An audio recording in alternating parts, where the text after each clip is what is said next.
মুসলমান ভাইরা আমার বন্ধুরা গভীর মনোযোগ দিবেন।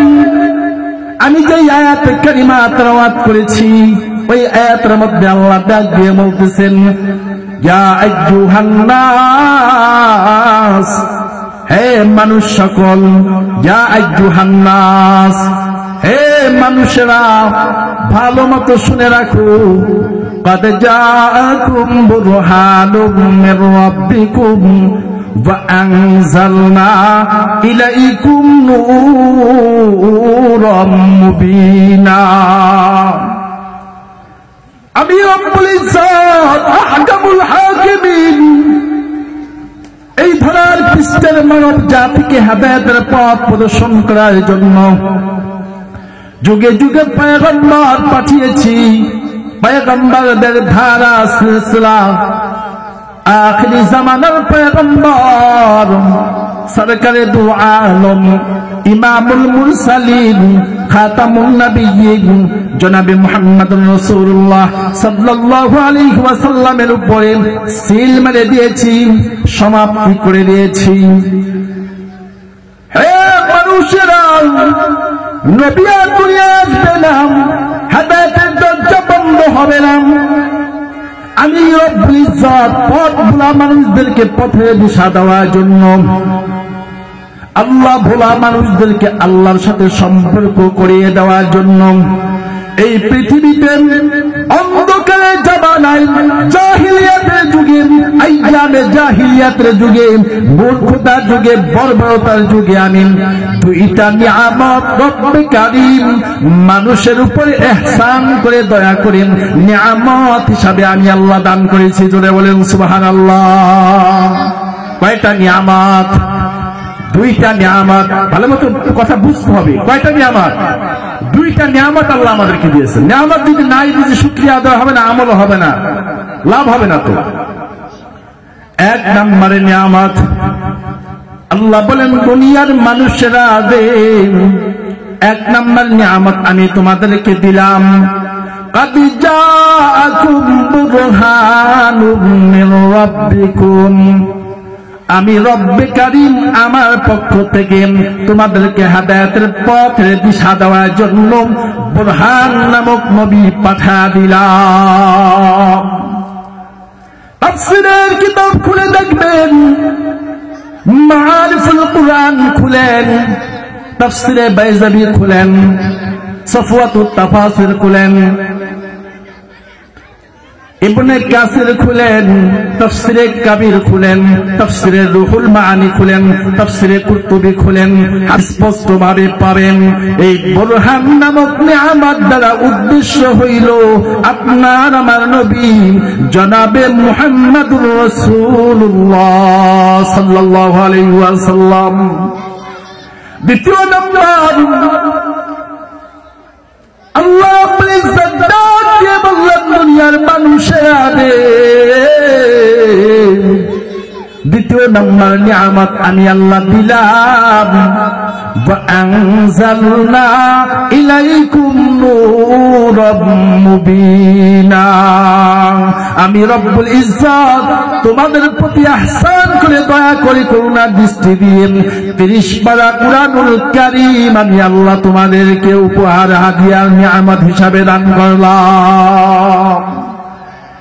এই কোরআনটা এটা শুধু ঘরে বুক সেলফের মধ্যে রেখে দেওয়ার জিনিস না, এটা শুধু আমাদের একটা ধর্মীয় গ্রন্থ হিসাবে পরিচিত আমাদের লাভ করা এটাই মাকসাদ নয়, এটার একটা উদ্দেশ্য আসছে। কোরআন আল্লাহ কি জন্য অবতীর্ণ করেছেন, কোরআন কেন আসছে, নবী কেন আসছে, মাকসাদ আছে। আজকের এই আয়োজন কি জন্য, এটার একটা মাকসাদ আছে। মাকসাদবিহীন কোন কাজ সাফল্য মণ্ডিত হয় না, তার মঞ্জালে মাকসাদে গন্তব্য স্থানে পৌঁছতে পারে না। কোরআন আসছে আমাদেরকে হেদায়েতের দিশা দেওয়ার জন্য। কোরআনটা ছিল নূর। আল্লাহ কোরআনুল কারীমের মধ্যে বলতেছেন, ওয়ানুনাজ্জিলু মিনাল কুরআন মা হুয়া শিফাউ ওয়া রাহমাতুল লিল মুমিনিন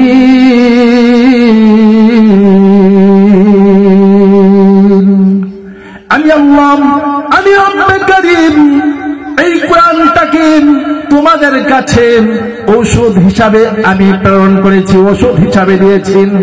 প্রশ্ন হতে পারে, হুজুর ঔষধ তো খায় অসুস্থ মানুষের, যার রোগ আছেন সে ওষুধ খায়, কিন্তু আমরা তো অসুস্থ নয়, সুস্থ আছি, মাহফিলে আসছি, ব্যবসা বাণিজ্য করতেছি, বিজনেস করতেছি, বিভিন্ন জায়গায় জব করতেছি, আমরা তো অসুস্থ না, আমরা সুস্থ।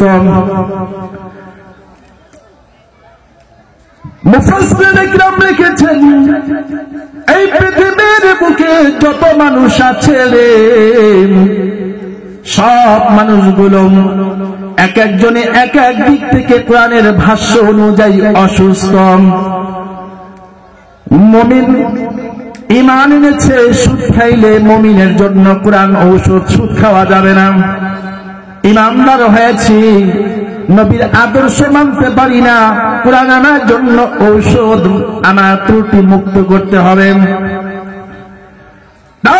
বলবেন হুজুর বুঝলাম আমার জন্য ঔষধ, আপনার জন্য কি ঔষধ?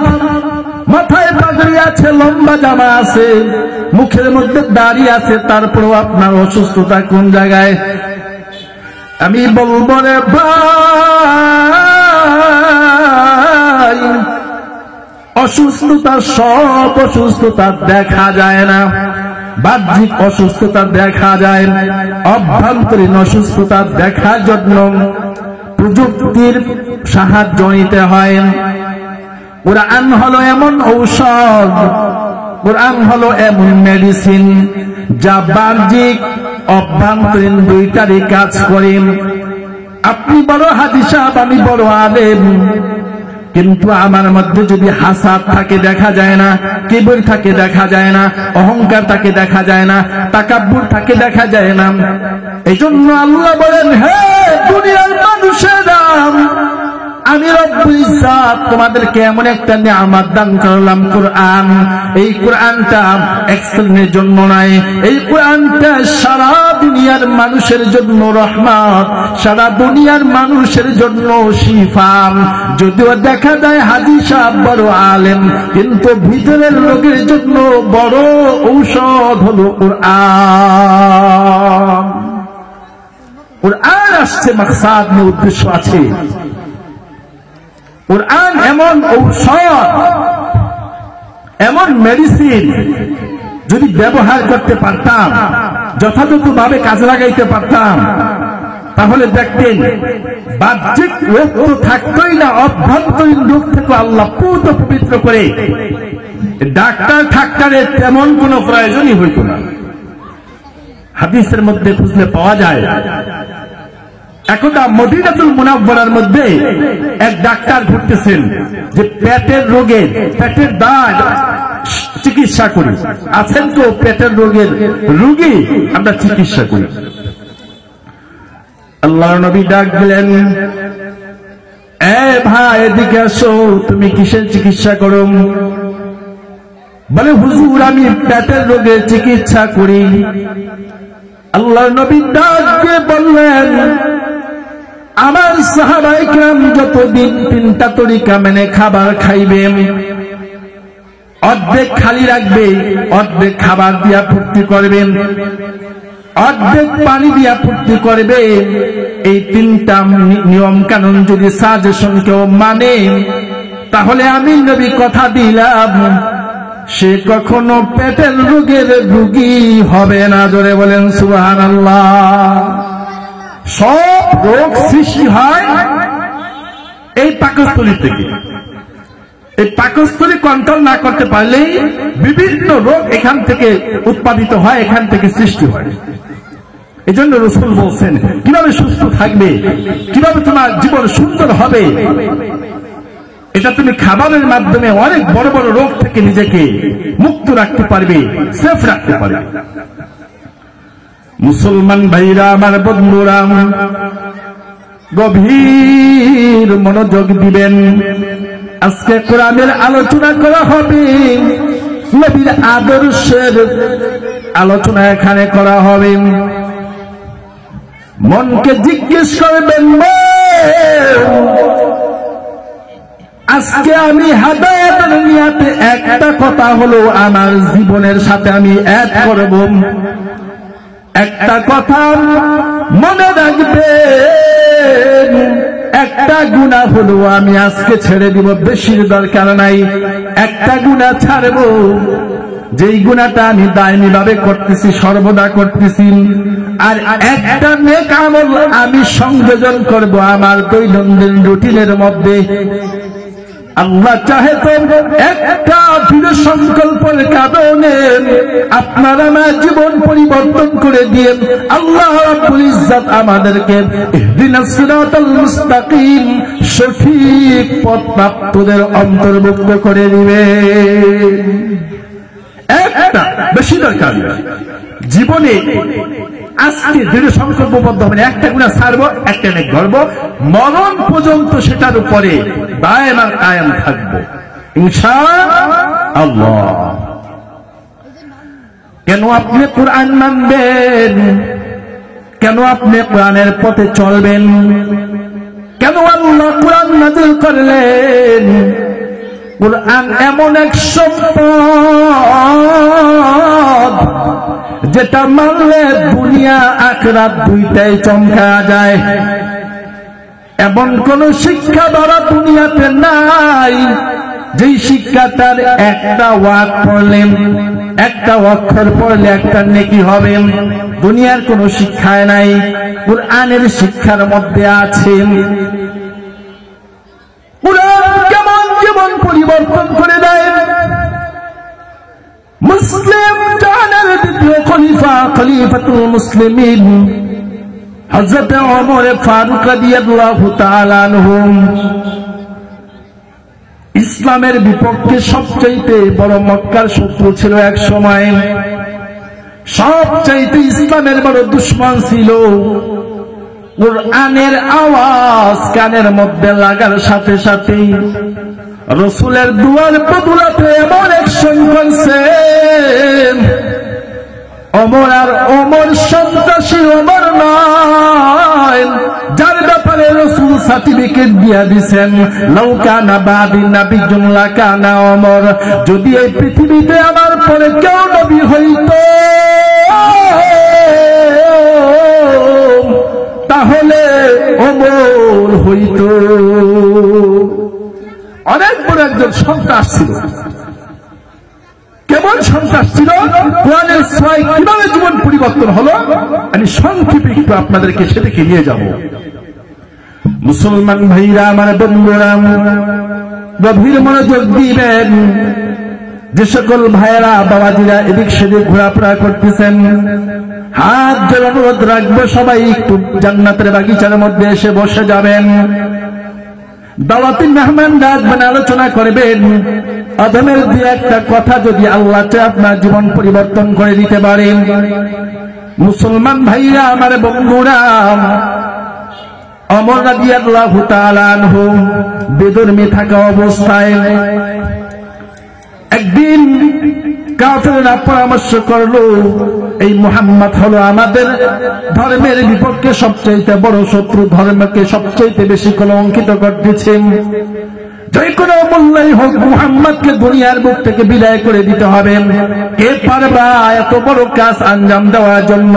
কে পারবা? এমন কোন যুবক আছো, এমন কোন বীর পুরুষ আছো নাকি যে মুহাম্মদকে দুনিয়া থেকে বিদায় করে দিবেন?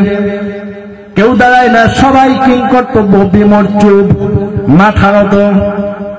ইন দ্য মিনিট টাইম হযরত ওমর রাদিয়াল্লাহু তাআলা দাঁড়ায় গেলেন।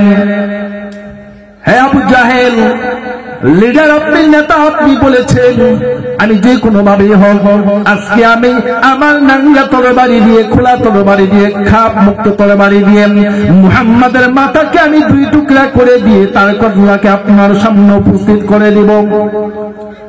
মুসলমান ভাইরা আমার, বন্ধুরা, একটু খেয়াল করে মনোযোগ দিবেন। যদি ওমরের মতো ব্যক্তি সন্ত্রাসী থেকে সাহাবায়ে কেরামের মধ্যে মুসলিম জাহানের দ্বিতীয় খলিফা হয়ে যায়, আপনিও আমিও যদি কোরআন মানি, কোরআনওয়ালার পক্ষে থাকি, তাহলে সম্মানকে বাড়িয়ে দিবেন। জোরে বলেন।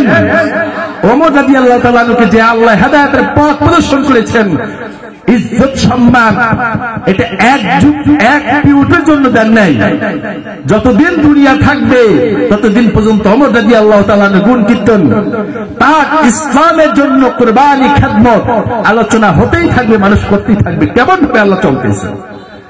মুসলমান ভাইরা আমার বন্ধুরা, নাঙ্গা তরবারি নিয়ে ওমর রাদিয়াল্লাহু তাআলা রওনা করলেন। পথের মধ্যে হযরত নাঈম রাদিয়াল্লাহু তাআলার সাথে সাক্ষাৎ হয়ে গেল। ডাক দিয়ে বললেন, ওমর কোথায় যাইতেছো? তরবারিকে খুলে খাপ মুক্ত করেন।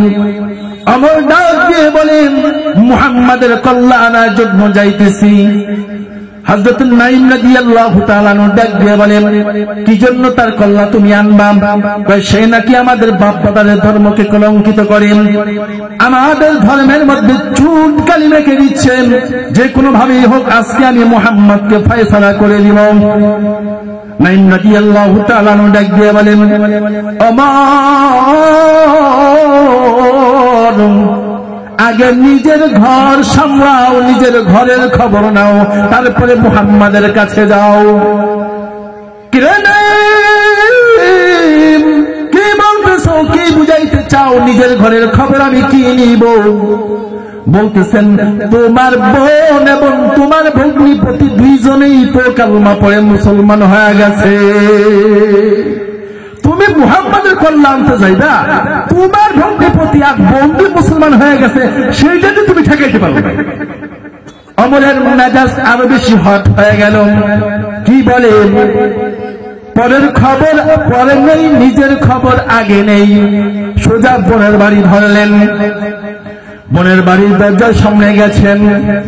ইন দ্য মিনিট টাইম হযরত খাব্বাব রাদিয়াল্লাহু তাআলা আনহু কোরআনুল কারীম পড়াইতেছিলেন তার ভগ্নিপতি এবং তার বোনকে। কোরআনুল কারীমের আওয়াজ ওমর রাদিয়াল্লাহু তাআলা আনহু দরজার সামনে থেকে শুনে ফেললেন। করাঘাত করলেন, কে? ভিতর থেকে আওয়াজ আসলো, কে তুমি দরজার মধ্যে করাঘাত করো? ওমর রাদিয়াল্লাহু তাআলা আনহু ডাক দিয়ে বলেন, আমি তোমার ভাই ওমর আসছেন। ওমরের নাম শোনার সাথে সাথেই তাদের হৃৎপিণ্ড কেঁপে উঠল। আজকে রক্ষা নাই। ওমর জেনে ফেলছেন আজকে দুনিয়ার থেকে হয়তো আমাদেরকে বিদায় করে দিবেন। দরজার মধ্যে ঢুকার সাথে সাথেই বললেন, আমার বোন, বল কি পড়তেছিলি এতক্ষণ? আমি শুনেছি তোরা নাকি আমার ধর্ম বাদ দিয়ে, আমার বাপ দাদাদের ধর্ম বাদ দিয়ে নতুন ধর্ম, তোরা নাকি নতুন ধর্ম গ্রহণ করেছস, মুসলমানের ধর্ম নাকি তোরা গ্রহণ করেছস। বল কথাটা কি সত্য নাকি? ভগ্নিপতি ডাক দিয়ে বলেন, জি হ্যাঁ, আমরা মুহাম্মাদের ধর্ম গ্রহণ করেছি। এই কথাটা বলার সঙ্গে সঙ্গেই তরবারির উল্টা সাইড দিয়ে ওমর রাদিয়াল্লাহু তাআলা আনহু তার ভগ্নিপতিকে আঘাত শুরু করলেন। রক্ত ফিনকি দিয়ে বের করা শুরু করল। রক্তে পুরা শরীর মেখে গেল। বোন আসলো বাঁচানোর জন্য, বোনকেও মারা শুরু করল।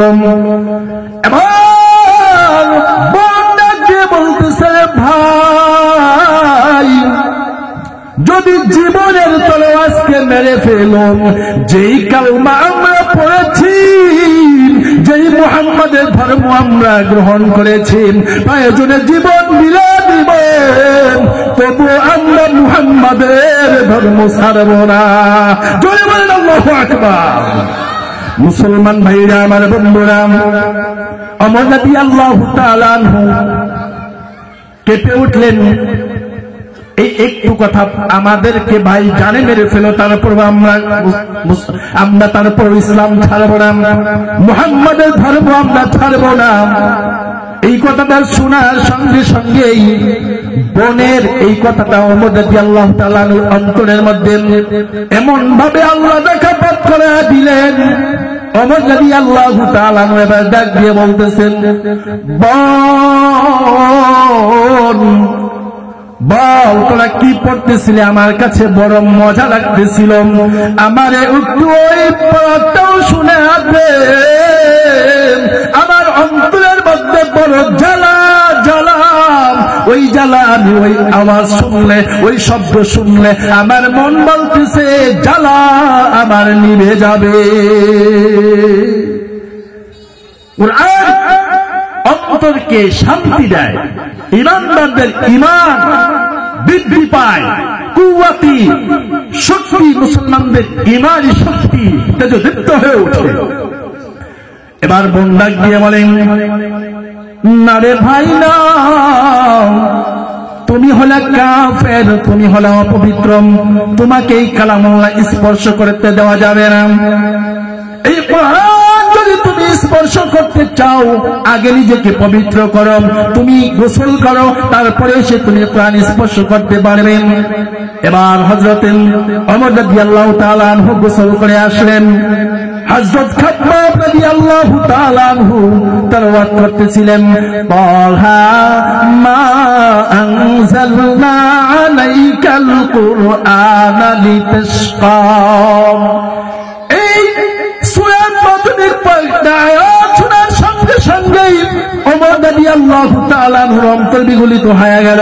ওমর রাদিয়াল্লাহু তাআলা আনহু ডাক দিয়ে বলতেছেন, বোন, এরে আমার ভগ্নিপতি, এরে খাব্বাব, আমার আর দেরি সহ্য হইতেছে না, আমাকে তাড়াতাড়ি নিয়ে যাও, আমাকে মুহাম্মাদের দরবারে নিয়ে যাও, আমি আর বিলম্ব করব না, আমি এখনই কালমা পড়ে মুসলমান হয়ে যাব।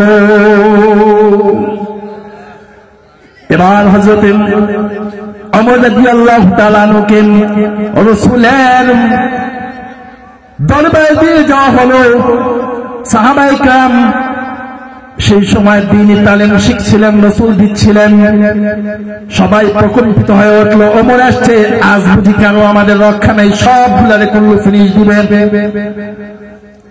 হযরত হামজা রাদিয়াল্লাহু তাআলা উঠে গেলেন, ইয়া রাসূলুল্লাহ, আপনি ঘাবড়াবেন না, পরেশান হবেন না, আমি কথা দিলাম, আমি হামজা তোর বাড়ি নিয়ে দাঁড়ায় গেলাম, যদি ওমর আজকে ভালো নিয়াতে আসে ভালো, যদি খারাপ নিয়াতে আসে ওমরের তরবারি দিয়ে ওমরকে আমি সাইজ করে নিব। ওমর রাদিয়াল্লাহু তাআলা আনহু ভিতরে পা রাখলেন, আল্লাহ নবী দামান ধরলেন, বললেন, বলো তুমি কি জন্য আসছো? ওমর ডাক দিয়ে বলেন, ইয়া রাসূলুল্লাহ, ইয়া হাবিবাল্লাহ, আমি আসছি আপনার হাতে হাত রেখে মুসলমান হওয়ার জন্য। ইসলামকে সবচাইতে বেশি সাহাবায়ে কেরামের মধ্যে সম্প্রসারিত করেছেন, ছড়িয়ে দিয়েছেন ইসলামের বর্গ মাইলকে, যিনি সবচাইতে বেশি ইসলামিক মানচিত্রের মধ্যে অ্যাডজাস্ট করেছেন, তিনি হলেন হযরত ওমর ফারুক রাদিয়াল্লাহু তাআলা। একজন কাফের যে রাসূলের কল্যাণ আনতে গিয়ে শুধু কোরআনের তেলাওয়াত, কোরআনের সংস্পর্শে এসে যদি এই উম্মতে মুহাম্মাদের মধ্যে দ্বিতীয় খলিফা হতে পারে, আল্লাহর দরবারে এত মাকাম হয়ে যায়, নবীর পরে নবী হলে তিনি হবেন, তাহলে আপনি আর আমি যদি কোরআন মানি, আপনি আর আমি যদি কোরআন দিয়ে নিজের জীবনকে সাজাতে চাই, সম্মান কি বাড়বে না কমবে? সম্মান বাড়বে না কমবে? এটাও মনে হয় জানি না, বুঝি না। কোরআনের সম্মান এটা চিরস্থায়ী, এই দুনিয়াও সেই দিনেও। আর টাকা পয়সা ক্ষমতা এটা যখন আছে তখন সম্মান আছে, যখন নাই তখন রাস্তার ফকির। তাহলে বোঝা গেল, স্থায়ী চিরস্থায়ী সম্মান যদি পেতে চান, তাহলে কোরআনের সাথে নিজের সিনাটাকে লাগায়া দেন, কোরআন দিয়ে নিজের জীবনকে সাজান, কোরআনওয়ালাদের সাথে সম্পর্ক গড়েন, তাহলে সম্মানের মালিক কে? وَتُعِزُّ مَن تَشَاءُ وَتُذِلُّ مَن تَشَاءُ بِيَدِكَ الْخَيْرُ إِنَّكَ عَلَى كُلِّ شَيْءٍ قَدِيرٌ। সম্মানের মালিক তিনি, বেইজ্জতের মালিকও তিনি, যদি তার কথা মানেন, তার সাজেশন দিয়ে নিজের জীবনকে সাজান, তাহলে সম্মান দুনিয়ার কোন মানুষের কাছে চাইতে হবে না, দুনিয়ার মানুষের কাছে ঘুরে ঘুরে দাওয়াত দিতে হবে না, আমি অমুক, আমাকে চিনে রাখেন, আমাকে একটা ভোট দিয়েন। বরঞ্চ আল্লাহ প্রত্যেকটা মানুষের অন্তরের মধ্যে উদয় করে দিবেন, অমুক ব্যক্তি ভালো, যদি অমুক ব্যক্তিকে তোমাদের সমাজের কর্ণধার নিযুক্ত করো, তাহলে তোমাদের সমাজকে সে পরিশুদ্ধ করে দিবে, তোমাদের গরিব দুঃখীদের দিকে সে তাকাবেন, তোমাদের ভালো মন্দ দেখবেন, তোমাদের খারাপ সময়ে তোমাদের পাশে দাঁড়াবে। এই ফয়সালা হয়ে যাবে আসমান থেকে, অটোমেটিক ভাবে জমিনওয়ালাদের মধ্যে তা কার্যকর শুরু হয়ে যাবে। ঘুরতে হবে না, দাঁড়ে দাঁড়ে বারে বারে ফেস্টুন, পোস্টার, ব্যানার আর মাইকিং করে ঘুরতে হবে না। মুসলমান ভাইরা আমার, বন্ধুরা আমার, বলতেছিলাম আল্লাহ বলেছেন ইন্না নাহনু নাযালনা যিকরা ওয়া ইন্না লাহু লাহাফিজুন।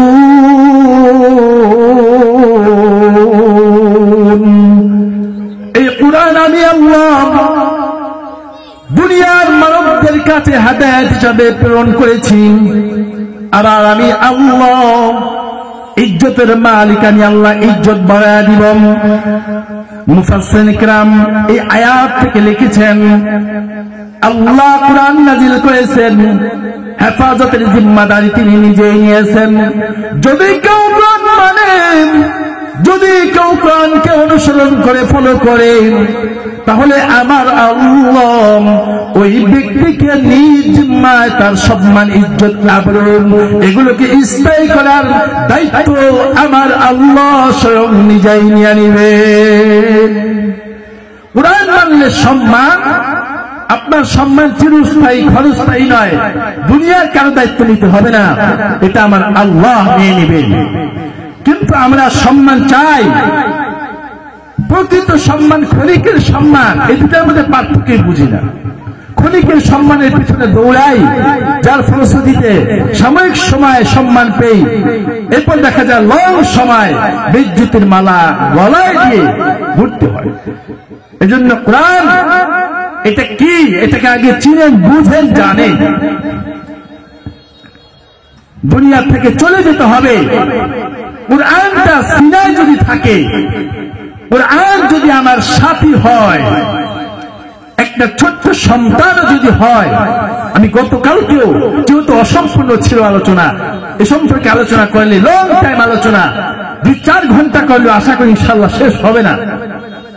আল্লাহ তাআলা কিয়ামতের ময়দানে একজন কোরআনের হাফেজ, একজন কোরআনের হাফেজকে ডাক দিয়ে বলবেন, ইকালু লি সাহিবিল কুরআন ইকরা ওয়ারতাকি ওয়ারাতিল কামা কুনতা তুরাতিলু ফিদ দুনিয়া ফা ইন্না মানজিলাকা ইনদা আখিরি আয়াতিন তাকরাউহা। এটা কোরআনের হাফেজ, দুনিয়াতে যেমনিভাবে তারতিলের সাথে কোরআন তুমি পড়েছিলাম, এখনো তুমি ওই তারতিলের সাথে সুন্দরভাবে সুমিষ্ট ভাষায় কোরআন পড়তে থাকো। বান্দা একবার কোরআন পড়বে, একটা আয়াত পড়বে, একটা তলার বিল্ডিং 2টা আয়াত পড়বে, 3য় তলা কমপ্লিট, 3য় নাম্বার আয়াত পড়বে, 3য় তলা কমপ্লিট। এইভাবে বান্দার বিল্ডিং এর মালিক হয়ে যাবে, দুনিয়ার কোন বিল্ডিং এর মতো নয়। যখন কোরআনুল কারীমের শেষ পর্যায়ে পৌঁছবে, দেখবে 6666 তলা বিল্ডিং এর মালিক হয়ে গেছে। কিন্তু এবিসি, গীতা পাঠ করবেন, বিজ্ঞান পড়বেন, সমাজ পড়বেন, অঙ্ক কষবেন, এগুলো দিয়ে কিন্তু কিছুই হবে না। এজন্য ভাইরা, কোরআন অত্যন্ত সহজ। আপনি যেখানে পড়াশোনা করেন, কোরআনটাকে যদি সহিভাবে পড়তে চান, অন্ততপক্ষে যারা আমরা 5 ওয়াক্ত নামাজ পড়ি, ইচ্ছা করলে নামাজের আগে পরে 5-10 মিনিট করে যদি আমরা সময় দেই, এখানে যদি আমরা পড়ি, হাজার হাজার হাজার হাজার নেকি কোরআন পড়ার সব আমরা আমাদের অ্যাকাউন্টে জমা করতে পারি। অনেকে বলবে, হুজুর আমি তো বুড়া মানুষ, এখন তো কোরআন পড়তে পারি না, আপনি আমাদের বলতেছেন কোরআন পড়ার জন্য, এখন কি এগুলো আমার দ্বারা সম্ভব? আপনি ভালো মতো শুনে রাখেন, আপনি মুরিব্বি হয়ে গেছেন, কোরআন পড়তে পারবেন না, কিন্তু আপনি সূরা ফাতিহা তো পারেন, সূরা ইখলাস তো পারেন, সূরা নাস তো পারেন, সূরা ফালাক তো পারেন। এগুলো পড়েন, এগুলো পড়বেন যখন, এগুলো তো কোরআনেরই একটা অংশ। এমন একটা আমাদের এমন একটা মেজাজ হয়ে গেছে, এমন একটা বুঝ মনে হয় এগুলো কোরআন, আমাদের পড়লে শুনলে মনে হয় যে এগুলো কোরআন না, যেগুলো না শুনি আনকমন সেগুলো মনে হয় কোরআন। আসল বিষয়টা এমন নয়। সূরা ইখলাস, কুল হুয়াল্লাহু সূরা 3 বার পড়লে 1 খতম কোরআন শরীফের সওয়াব। আপনি আল্লাহর কাছে কি জবাব দিবেন? বলবেন আল্লাহ আমি পড়তে পারি না, বিদ্য হয়ে গেছে। তো কুল হুয়াল্লাহু সূরা লিখতে পারেন নাই, এটা কেন পড়েন নাই? আল্লাহ রাব্বুল ইজ্জত কোরআনুল কারীমের মধ্যে বলেন, যা আইয়ুহান নাস قد جاءكم برهان من ربكم وأنزلنا إليكم نورا مبينا। আল্লাহ রাব্বুল ইজ্জত নূর নামক 30 পারা কোরআনুল কারীম নাযিল করেছেন। এই কোরআনুল কারীম শিক্ষা দেওয়ার একটা ফ্যাক্টরি হলো আপনাদের এই দুপাট্টা জামিয়া হাসানিয়া দারুল কোরআন কওমি মাদ্রাসা। আমি গতকালকেও বলেছিলাম, বোঝেন বোঝেন, দিলের কান লাগায়া বুঝেন, চক্ষু খোলা থাকতে বোঝেন। যেদিন চক্ষু বন্ধ হয়ে যাবে সেদিন আর শত আফসোস করলেও কাজ হবে না, সেদিন আর শত আফসোস করতে করতে হাত খেয়ে ফেলবেন কামড়া, একেবারে কোনই পর্যন্ত অনেকে খেয়ে ফেলবে হাত, যে হ্যাঁ করছে কি, ইয়া লাইতানি কুনতু তুরাবা, ইয়া লাইতানি কুনতু তুরাবা, আয় যদি আজকে আমি মাটি হয়ে যাইতাম। আফসোস করতে থাকবে, সেদিন আফসোস করলে কোনো কাজ হবে না। এই জিন্দেগি কি এমনি চলবে মনে করছেন নাকি? এই জিন্দেগি কি এমনি চলবে? অনেক বাবাজিরা আছেন দাড়ি সাদা হয়ে গেছে, একসময় দাড়ি ছিল না, আবার কাঁচা ছিল, যুবক ছিলেন, এখন আবার পেকে সব সাদা হয়ে গেছে। এমন একটা সময় আসবে চামড়া গুছায়া যাবে। এই যৌবনের তারণ্য, এই যৌবনের অহমিকা শক্তি আর থাকবে না, বার্ধক্যে উপনীত হয়ে যাবেন। সেদিন কাজে আসবে, কাজে লাগবে এই আমল, আর সাথে যদি থাকে কোরআন, তাহলে পরকালে যত ঘাটি আছে সব ঘাটিগুলোকে আল্লাহ আসান করে দিবেন। সকলে বলুন আমিন। এজন্য কবি ডাক দিয়ে বলেন, তোমার গানার দিন ফুল লইয়া যাবে, গানার দিন ফুল। যে সকল বাবাজিরা, যুবক ভাইরা এদিক সেদিক দোকানে আছেন, আমি মেহেরবানি করে অনুরোধ করবো, সবাই শেষ হয়ে যাবে। আজকে জান্নাতের বাগিচায় যদি একটু সময় কাজে লাগাতে পারেন, হতে পারে আল্লাহ আপনার নিয়াতের কারণে, আপনার এই ভালো উদ্দেশ্যের কারণে আল্লাহ কবুল করে নিয়ে আপনার পিছনের সমস্ত গুনাহ খাতাগুলো মাফ করে দিয়ে আপনাকে জান্নাতের দপ্তরের মধ্যে আপনার নামটা লিখে দিবেন। ধরে বলুন আমিন। সকলে সে বলে বসে যায়, তোমার গানার দিন ফুল লইয়া যাবে, গানার দিন ফুল লইয়া যাবে, যৌবনে লাগবে ভাতি। লাগবে কিনা? ওই যে দেখো ডাকিতেছে তোমায় কবরের মাটি, ওই যে দেখো ডাকিতেছে তোমায় কবরের মাটি।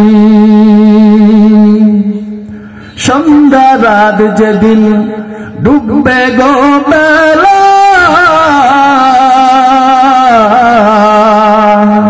এক পলকেই ভেঙে যাইবে তোমার দুনিয়ার মেলা। সন্ধ্যা রাত যেদিন ডুববে গো বেলা, এক পলকেই ভেঙে যাইবে তোমার দুনিয়ার খেলা।